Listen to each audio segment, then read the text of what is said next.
আসসালামু আলাইকুম বন্ধুরা, স্বাগতম তোমাদের প্রিয় চ্যানেল এএস টেকনোলজিতে। অনেকেই বলে ফ্রিল্যান্সিং শুরু করতে চাই, কিন্তু কোথা থেকে শুরু করব বুঝতে পারছি না। আজকের ভিডিওতে আমি নতুনদের জন্য ফ্রিল্যান্সিং শুরু করার 5টি গুরুত্বপূর্ণ ধাপ দেখাবো। ভিডিওটি শেষ পর্যন্ত দেখো, কারণ শেষের ধাপটা অনেকেই ভুল করে। ফ্রিল্যান্সিং আসলে কি? ফ্রিল্যান্সিং মানে হলো কোনো নির্দিষ্ট কোম্পানি স্থায়ী চাকরি না করে নিজের দক্ষতা বা স্কিল ব্যবহার করে বিভিন্ন ব্যক্তি বা প্রতিষ্ঠানের কাজ করা এবং সেই কাজের বিনিময়ে টাকা আয় করা।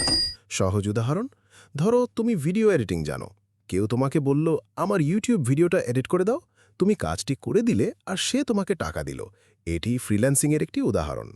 আমাদের 5টি ধাপের মধ্যে সর্বপ্রথম যে ধাপের কথা বলবো, যেটা হলো একটি স্কিল নির্বাচন করা। অনেক নতুন ফ্রিল্যান্সার এই ধাপগুলোর কারণে হতাশ হয়ে পড়ে আর ফ্রিল্যান্সিং থেকে দূরে সরে যায়। একটি স্কিল নির্বাচন করো। ফ্রিল্যান্সিং শুরু করার আগে প্রথম কাজ হলো একটি স্কিল বেছে নেওয়া। একসাথে অনেক কিছু শেখার চেষ্টা করলে অনেক সময় বিভ্রান্তি তৈরি হয়। তুমি নিজের পছন্দ অনুযায়ী বেছে নিতে পারো: video editing, graphic design, content writing, digital marketing, social media management বা ওয়েব ডিজাইন। যেটা শিখতে আগ্রহ থাকবে সেটাই দীর্ঘ সময় ধরে চালিয়ে যাওয়া সহজ হবে। আমাদের 5টি ধাপের মধ্যে দ্বিতীয় যে ধাপের কথা বলবো, যেটা হলো কোনো কিছু শেখা শুরু করা। স্কিল নির্বাচন করার পর শুরু করো শেখা। শুধু ভিডিও দেখলে হবে না, বুঝে বুঝে শিখতে হবে। বর্তমানে ইউটিউব, অনলাইন কোর্স আর বিভিন্ন ফ্রি রিসোর্স দিয়ে অনেক কিছু শেখা যায়।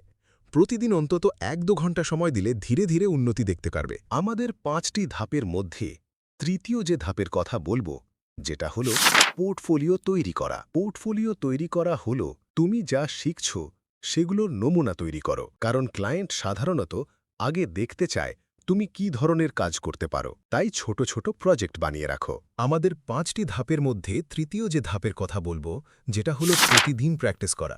প্রতিদিন প্র্যাকটিস করা এটা অনেক গুরুত্বপূর্ণ, শুধু শেখা যথেষ্ট না।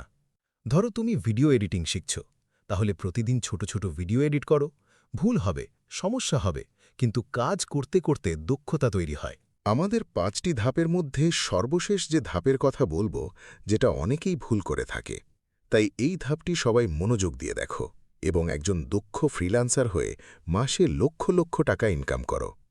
আমাদের 5টি ধাপের মধ্যে সবচেয়ে গুরুত্বপূর্ণ যে ধাপটির জন্য সবাই অপেক্ষা করছেন, সে ধাপটি হল কাজের জন্য নিজেকে প্রস্তুত করা। এই ধাপ কেন গুরুত্ব বললাম? কারণ এত পরিশ্রমের পর যদি কাজের প্রস্তুতি না নাও, তাহলে একজন দক্ষ ফ্রিল্যান্সার হতে পারবে না। সবশেষে নিজের দক্ষতা নিয়ে কাজ খোঁজার জন্য প্রস্তুতি নাও। শুরুতে ছোট কাজ দিয়ে শুরু করো, অভিজ্ঞতা তৈরি করো এবং নিজের কাজের মান উন্নত করো। অনেকেই শুরুতেই বড় ফল আশা করে, কিন্তু নিয়মিত শেখা আর কাজের অভিজ্ঞতা গুরুত্বপূর্ণ। এই ছিল নতুনদের জন্য ফ্রিল্যান্সিং শুরু করার 5টি ধাপ। ভিডিও ভালো লাগলে লাইক দিও, বন্ধুদের সাথে শেয়ার করো, আর এমন আরও ভিডিও পেতে এএস টেকনোলজি চ্যানেলটি সাবস্ক্রাইব করে পাশে থাকা বেল আইকন অন করে দাও।